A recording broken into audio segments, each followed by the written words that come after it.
It's time for the SP and Bushy Show. Here's your hosts, SP and Bushy.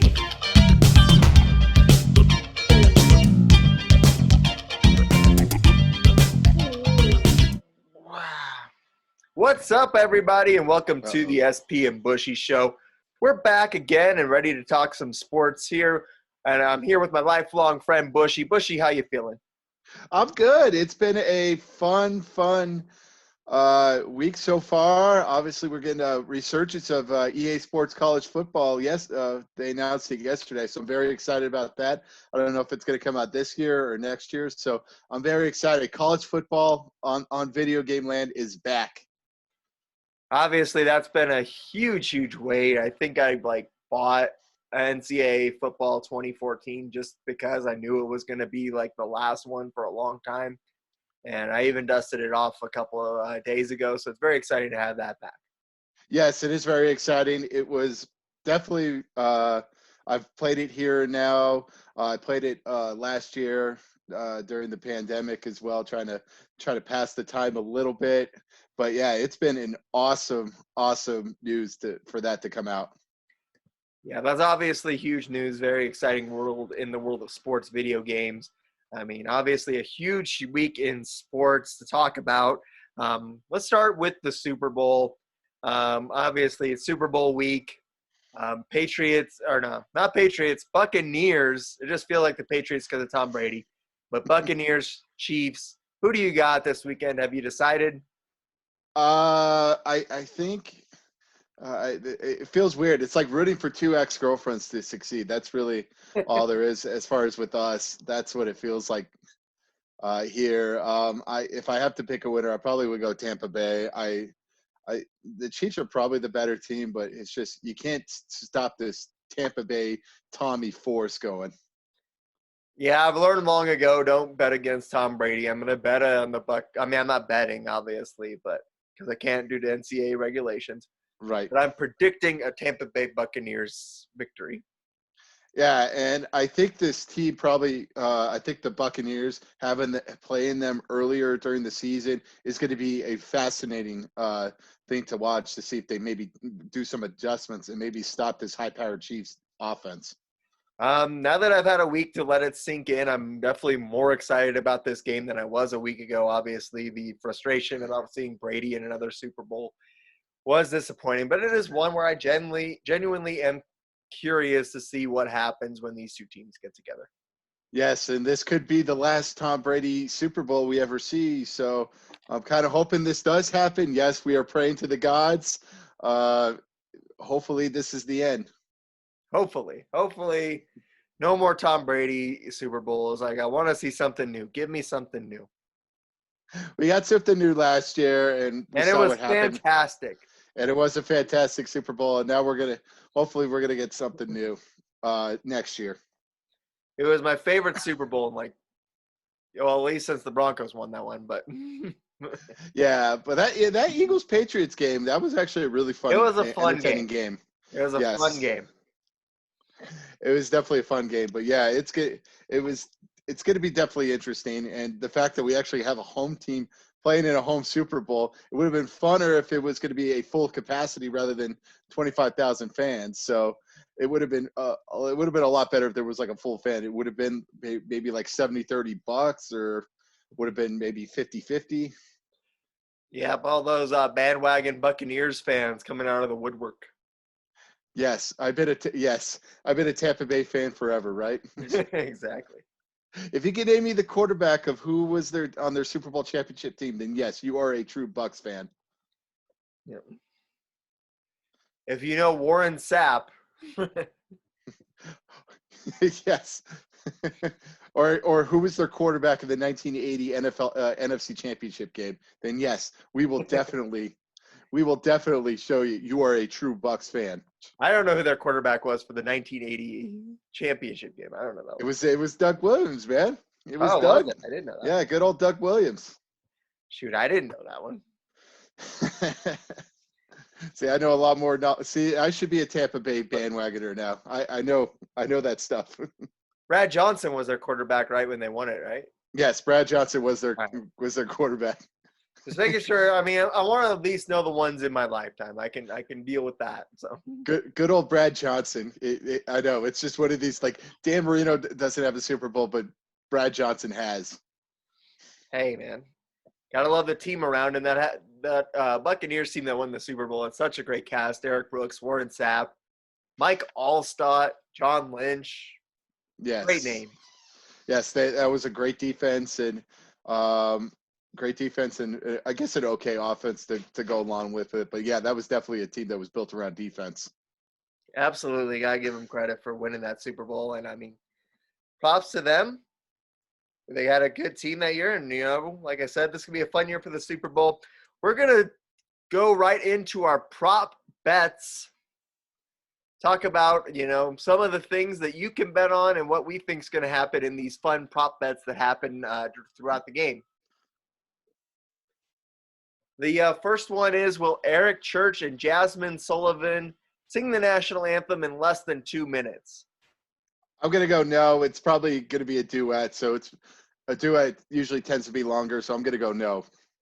I'm going to go with yes, because every time I pick no on this one, I feel like I get burned. Good national anthem. You can rock that thing out in about 1:15. I think they got it knocked out in 1:45. I'm gonna go no. I think this could be a yes because of the pandemic, and it's probably going to be virtual. I don't know if they're going to be singing actual live. So if it's probably virtual, then yeah, go heavy on the yes. Excellent. Result of the opening coin toss. You got heads, tails. Where are you going? Head, I guess I'll go heads. I like heads. I always picked heads whenever I did it. Whenever I do a coin toss in video games or in real life, I always go heads. See, I was the opposite way. I always pick tails. See, there you go. I like heads. I would say I like tails, but I don't know what that says about me. But nevertheless, yes. We'll even add one. Who do you think wins the coin toss? So I assume the Bucks are the home team, correct? I don't know, actually. Yeah, so I'm gonna go with the Chiefs. I think Mahomes probably picks it right, and I think the Chiefs win the coin toss. I'm gonna go tails and the Buccaneers winning it. Okay, I'm gonna go heads and the Chiefs win it.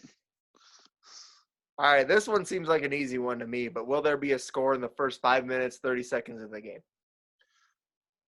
That's as far as game time, right? Yeah. With the way usually the Super Bowl's been playing the past few years, I'm gonna go no on this one. I'm going to go yes. I mean, obviously you got two high-powered offenses, two quarterbacks who know how to do well. I mean, you have very good offensive minds in this one with Bieniemy, and then obviously the Buccaneers with Leftwich and Arians. So, I mean, I think that one of those teams is going to come out with a good game plan and get some points on the board. Yeah, that could be the case with two high-powered offenses, but these teams have had 2 weeks to prepare. So generally the game starts out a little bit slow over the past years, but I wouldn't be shocked if there was a score. All right. Will the score ever be tied after it's 0-0? I'm going to go with no. I think it will be definitely a close game, but I think some team will be up either by 3 or 1 point. I feel like somebody's going to miss an extra point, so it's going to be like a 7-6 game, or it could be a 10-9 game as well. So I'm going to go no on this one. I'm going yes. Okay. All right. Will the jersey number of the player to score first be over or under 17.5?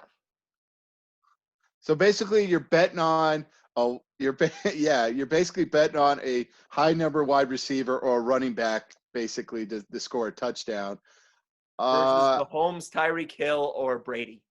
Yeah, or Mike Evans. I Evans. think Godwin's 14. So basically, yeah, you're praying for Travis Kelce, Antonio Brown, Gronk to score the touchdown. This is going to be a tough one, and I think it's going to be a quarterback sneak. So I'm going to go under. I think this is the first one we agree on. I'm going under. But yeah, I think it's going to be some cheap quarterback sneak. Either Mahomes or Brady does the cheap quarterback sneak at the 1 yard line. I'm going Tyreek Hill. Or this could be one of these things where the kicker kicks, and the kickers always have low numbers. So That's true. You got to, if you're praying for under, you're praying for field goals as well. So that's always a good thing. Excellent. Which team will commit the first accepted penalty? I'm going to go with the Chiefs on this one. I agree with you. I think the Chiefs are going to get a penalty. I think it's probably going to be like something of a false start or something like that. So the Chiefs, I believe, will get the first accepted penalty on them. It's whatever penalty that his liege, Sir Brady, calls and tells the refs to call on the Chiefs. So that will be the first accepted penalty. Or it could be one of those third and 8 type of things, and they end up jumping off sides and giving the Bucs maybe a 3rd down and 3. Yep. It's definitely the Chiefs, though. How many touchdowns you got? Over or under 6.5 touchdowns? Okay, so 7. Okay, yeah. So you want 7 touchdowns each. That's going to be tough. Yeah. 4 touchdowns and 3 touchdowns is probably the most likely. Yeah. I'm gonna go. Yeah, I'm gonna go over as well. I think there's at least gonna be 7 touchdowns in this game. I agree. I think that these are 2 offensive driven teams. I think Tampa Bay's got a good defense, but I think that the offenses are good enough here to put up the points. Give me the over. Yeah, give me the over. 2 great offenses, 2 special weapons, and both defenses are kind of suspect. I think Tampa Bay's defense probably is a little bit better, but the Chiefs always have a knack of getting these big time plays. Exactly. Will either team lead by more than 2 touchdowns? I'm going to go under. Again, both great offenses. It's going to be probably a back and forth affair. I don't think it's going to be anything what it was in the first game where Tyreek Hill basically stole the show and had an amazing game. So I'm going to go under on that one. I'm going to go over here. I think that, we've seen obviously both teams have an knack for falling behind and then kind of coming back. So I wouldn't be surprised if that happened in either way this game. Yeah, I'm very interested with that one. Certainly is. How many total points will be scored in the first half, over or under 27.5? I'm going to take the over on this bad boy. See, I'm going to go the under. Generally, the first half is always a very tight affair.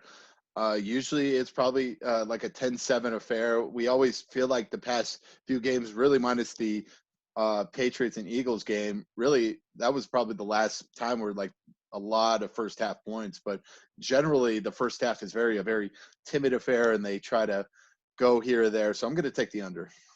Interesting. Will The Weeknd be wearing sunglasses when he's first shown during the halftime show? When he's first shown. Man. I'm gonna be curious. What's his first song gonna be? Again, it's from Florida, but it's supposedly gonna rain. So I'm gonna go no on this one. I'm also gonna go no on this one. I feel like the last few times I've seen him at award shows or whatever, he has not been wearing sunglasses. So I'm gonna go no. Yeah, I'm gonna go no as well. The question is he gonna start with blinding lights or end with blinding lights? I don't know. They keep promoting it for commercials for the halftime show, so I'm pretty sure he's probably going to start it out with that. I think so too. Yeah, you're right. It's either going to be the start or the end. Right. It's going to be one of the two. We know that. Yes. All right. How many touchdown passes you got at Mahomes throwing for? Over or under 2.5? I'm going to go over 2.5. I don't like the Chiefs' run game. They really rely on Patrick Mahomes to pass the ball, and they will do some freaky deek passes, like shovel passes on the goal line. So I'm going to go over. I think he throws at least 3. Yeah, I think so too. I think you got Mahomes with Kelsey, Hill, Watkins. It's just such a stacked receiving core. I think they're going to get it done through the air. I think that's where their best plan of attack is, and I think they're going to. Like I said, Mahomes goes for over 3 TDs. Yeah, definitely bank on that. If not, that's going to be the upset of the century. If he has probably 2 touchdowns, but then they have like 3 rushing touchdowns, that would be like a pull your hair out moment. Yep, absolutely. How many receiving yards will Tyreek Hill have over or under 90 and a half? This is going to be a tough one. I'm going to go under. I think they're really going to key on Tyreek Hill because and they'll probably focus on him. The fact that they did play him last time and he really went off. So I think they're going to focus on him. So I'm going to go under. I got to go with the over here. I mean, obviously he had so many, he had what, 200 plus in the first quarter last time? Yeah, he could have probably broken the receiving record if they really tried. Yeah, he had over 200 in the first half. I think containing him is a lot easier said than done. And I got to go with over on this one. They'll find a way. I think they'll find a way to try to contain him at least. He'll probably have 80-something yards. If he catches one, he could have 80 yards. That is true. Always the big playability of him catching a 75-yard bomb, and then you just throw it out. Exactly. That's why I'm going with the over here, because if he gets a hold of one, he can be gone in a second. So I'm going with over for the cheetah. It's an interesting bet. I like betting the under. I think. Nice. How many receiving yards will Rob Gronkowski have over or under 28 and a half? So it's weird. Like Gronk can catch some. Again, you can rely on maybe just 2 pass plays where Brady kind of throws over the top and gets, he gets 15, 20 yards on a play with Gronk and he's tackled by 3 people. I'm gonna go with the over. I think by a margin though. Like I think he maybe has like 30, 35 yards. But hey, if you're getting 28 and a half, go with the over. I think he has not been the focal point of this offense, and I think that's for a reason. I think they've been saving him back. They've been waiting for this game to unleash the full Gronk, and I think I think Gronk goes for a big game here. I believe as well, so I'm going with the over.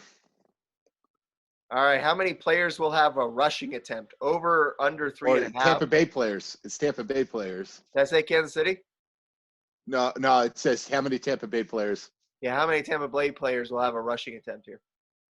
So basically, you're really relying on Brady for a sneak. Ronald Jones and Fournette will get carries, at least in the first half. So that's 3. And then you're really relying on either a Godwin or like a Scotty Miller end around. Or maybe a Peyton Barber appearance. Or a Peyton Barber appearance, yeah, as well. He scores a touchdown. I'm gonna go over 3.5. I think at least 4 people rush the football because I think they will do like an end around with either Godwin or Antonio Brown if Antonio Brown plays. I'm gonna go with the over as well. Brady for at least 1 rushing yard. Yes or no? I'm going to go yes. The Brady sneak is one of the most unstoppable plays really in professional football history, which is weird. But I will go with the over or yes on that one. I'm going to go with the under, and I think it's because he's going to get sacked for a loss of like 5 or 6, and I don't think he's going to sneak enough to make up for that. The Chiefs are a good defense in terms of pressure with Passanio rushing and Chris Jones rushing. I think that they at least get 1 or 2 sacks to negate how many rushing yards that Brady's going to have on sneaks. That could be as well, or the kneel down as well with Brady, and that negates yards. So that could help. Know. That's why it's interesting, though. How many interceptions will be thrown over or under 1.5? Ooh, so you're really banking on Brady having the performance in the NFC title game as well for that over to work. I mean, each guy only has to throw 1 for it to be an over. Yeah, each guy. Yeah, Mahomes threw some picks in last year's Super Bowl as well. So I'm gonna go with the over. Yeah, I think at least both quarterbacks will at least throw a pick. That's just such a low under. It can't be right, so it's going to be right. I'm going to go with the under. That works. Do it. Will there be a missed field goal, yes or no? I mean, Bucker's usually automatic. Suckup, you're really banking on Suckup to really miss the field goal. I'm gonna go with yes. Really, kickers in a pressure spot situation such as the Super Bowl.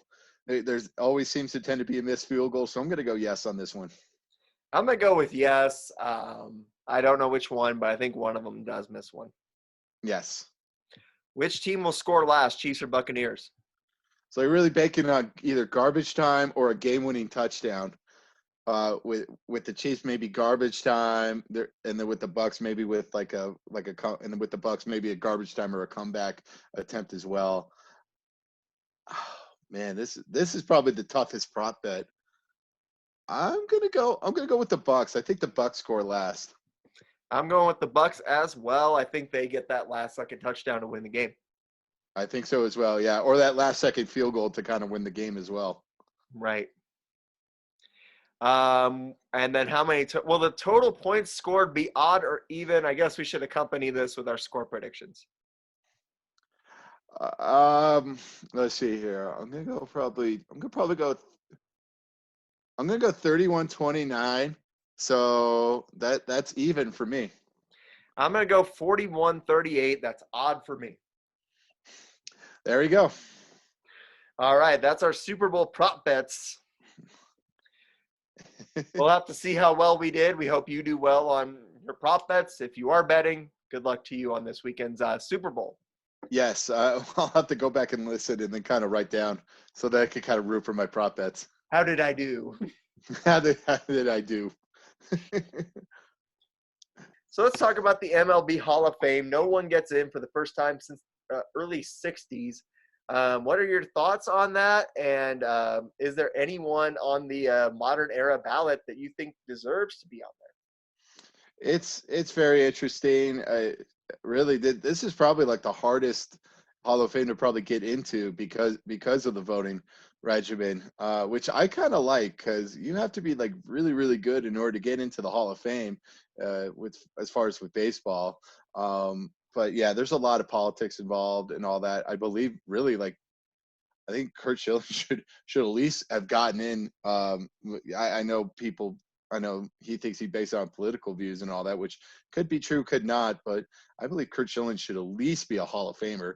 He definitely pitched one of the most iconic games of probably this 21st century as well. And then he was part of a really good rotation with Randy Johnson with Arizona too. He put fake blood on his shoe and was asking for sympathy. I mean that sock is in the Hall of Fame. I mean the sock is in the Hall of Fame. Why not put the actual person in the Hall of Fame now? that painted sock is in. Yeah, he painted it red. There's a really funny interview with Rich Eisen where he's interviewing Hank Azaria and the character of Brockmire, and he says that in there. So it's not my bit. I can't take credit for it. Yeah, he pitched for the Phillies for all those years as well. Went to the World Series with the Phillies. He went to the World Series with 3 different teams and won 2 out of the 3. So you can't fault him. He was really a big time pitcher. Yeah, but if we're making exemptions based on character, then Pete Rose should be ahead of him in the line. Barry Bonds and Roger Clemens should both be ahead of him in line too. Yeah, but I will point this out. I was at a dinner one time. I was at like an event dinner, and Ryan Spielberg was the main speaker, and that question came up like, should Pete Rose be the Hall of Fame? And it really was really kind of an eye-opening experience. It was there from when Pete Rose was a player. Like, you're not allowed to gamble on baseball. You're not allowed to gamble this. So that rules has really been since Pete Rose has been a part of this league, and he broke that rule. He did, but he never bet against his own team, to my knowledge. He never bet on his own team to lose. Yeah, I mean, yeah, but still, you're betting on baseball as well. Even though, yes, the rules does apply. You're not allowed to bet on baseball. Fair enough. I mean, that's how you're not allowed to bet on the NCAA games as well. So you're right, and I don't. You're right. Yeah. So that's the case of that. I can bet on UFC fights. But you can't bet on NCAA sports. Since it's not a sponsored NCAA sport. Yes. For now. Right. NCAA UFC. Right. Anyway, I mean, I think the one that's most surprising to me is that Omar Vizquel is like somehow on this thing. Omar Vizquel is a fantastic fielder, but he was never a threat with the bat to the extent that he would warrant Hall of Fame induction in my mind. I don't think he hit over 300 in any season. So, I mean, his numbers being on the rise kind of perplex me a little bit. He had longevity, which I think that really helps a lot of players. He had longevity playing with Cleveland and then playing with San Francisco Giants. I totally forgot he was part with the Giants. But he was with the Mariners and then obviously with the great Cleveland teams of the mid to late 90s as well. So I think that's what people remember him by. I agree with you. I think, better fielder than a hitter. It's very weird, but I guess longevity did help him. Right. I'm just saying in my mind, he's not a Hall of Famer. I agree as well. Yeah. And then Scott Roland versus Todd Helton, both kind of in that same sort of area, very similar career numbers. Yes, and I probably would go with Todd because really, I think people forget, like, he really was Mr. Rocky as far as the early part of the 2000s. He really was the only player you probably came out for the Rockies was to watch Todd Helton because he really was a great fielder and he was a great hitter as well. And he was Mr. Rocky. He's an interesting case. I mean, I think his numbers obviously take a steep dive there once the humidifier gets put in. So I think it's kind of tough to say what his numbers mean in the long run. I don't know that him or Roland ever gets there. Exactly. I hope he gets in. I hope I'm wrong. I'd love to see Todd. I hope Todd Helton gets in. Certainly the Larry Walker getting in last year really kind of put the ending of this stench of Coors Field as well. So I just hope Todd makes it. Really, he was a great fielder. Like a lot of times where he picked up bad throws and somehow still made the out at first base was timeless. Oh yeah, absolutely. I mean, one of my favorite moments of all time in sports is that catch he makes to end the series against Arizona and send the Rockies to the World Series. I mean, he is obviously one of the guys who's one of the greats of all time in Colorado, and it'd be nice to see him recognized. I just don't know that he's going to get there.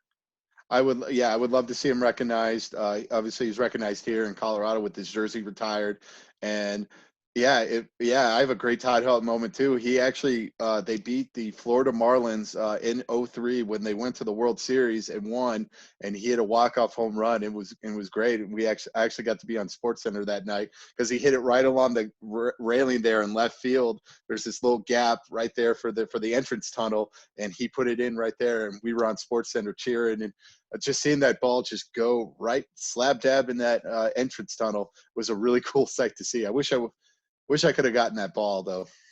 Oh, I'm sure. But, I mean, congrats on the SportsCenter appearance. And hopefully we're on ESPN here in a few years with this show. So hopefully, it's the first of many appearances on ESPN for Bushy. Yes, I hope so. The ESPN's Bushy show right before first take. So we're going to be really early in the morning. I have as many credentials as Stephen A. Smith does to rant about sports. So, that's Kellerman. Yeah. We have the same credentials. Let's just move on. That's right. I'm Stephen A. Smith, and I'm right because I talk louder than you. What are they doing? What are you doing, Patrick Mahomes? That was a terrible throw. That's why I watch Undisputed with Skip and Shannon Sharp. But either way. Yes. We got Jared Goff going to the Lions with a bunch of picks for Matthew Stafford. Let's talk about this trade. Yeah, it's a very interesting trade. Obviously, the Rams spend a lot to try to get Matthew Stafford. and who knows what's going to be with him. He's a little bit older, and I know a lot of people are saying, oh, this makes Deshaun Watson's value through the roof, which probably could be, or he could be going for the same amount as well. I think this is a dumb trade, man. I think this is a dumb trade. I think you're basically sending Goff and a bunch of picks in a lateral move. I don't think at this point in his career, Stafford is better than Goff in the long run. I mean, Stafford has those good moments, but you got to remember, Stafford's best years were when he was throwing to Calvin Johnson. Now he's throwing to a bunch of guys that, I mean, they're okay, but the Lions haven't been getting any results. And part of it is the lack of defense. Part of it is the lack of run game. But at the end of the day, I don't think Stafford's this guy. I don't think he's anything more than Joe Flacco was to the Broncos a couple of years ago. I agree with you. Yeah, it's probably going to be a lateral move with him, and he's used to throwing to Marvin Jones and Kenny Golladay, who are like 6'4", 6'5", so he's able to throw a lot of these jump balls. But yeah, it's like Cooper Kupp and like Robert Woods, a lot of these smaller wide receivers. He could be overthrowing a lot of people now. But the thing I kind of thought about as well, driving on Monday as well, is that Thanksgiving 2021 is ruined already, because in the morning we have to watch Jared Goff and the Detroit Lions play a football game. So that to me is just, I'm dreading Thanksgiving of 2021 already. Come on, man. I mean, how is this any worse than watching the Lions 90% of the years on Thanksgiving anyway? It's true. Yeah, it's bad, but yeah, this is going to feel like those probably before Stafford years. At least with Stafford, they have a chance of maybe making it a good game. But yeah, after this is going to be like pre-Stafford, where you're just like, why are the Lions on Thanksgiving? Sleep in on Thanksgiving. The Lions are not going to be good this year. Shocker. They haven't been good in 30 years. So. At least that. I mean, their Super Bowl drought continues. Yes, it will continue for another year without a Super Bowl in Detroit. At least. At least, yes. We may not see it in our lifetime. If we do see it, we might as well just pass away, because that's probably as good as we get as far as with football. If it starts happening, then you better start preparing for the apocalypse the following day. Exactly. Yes. Just start preparing for the apocalypse. Yes. The Detroit against Cleveland in the Super Bowl. That's when we should really prepare for an apocalypse. We should just batch down on the hunkers and just go to like an abandoned mine shaft somewhere, and then just say that this is the end of the world as we know it. Stock up on your dried food rations if it's a Browns-Lions Super Bowl. Thank you for listening to the SP at Bushy Show.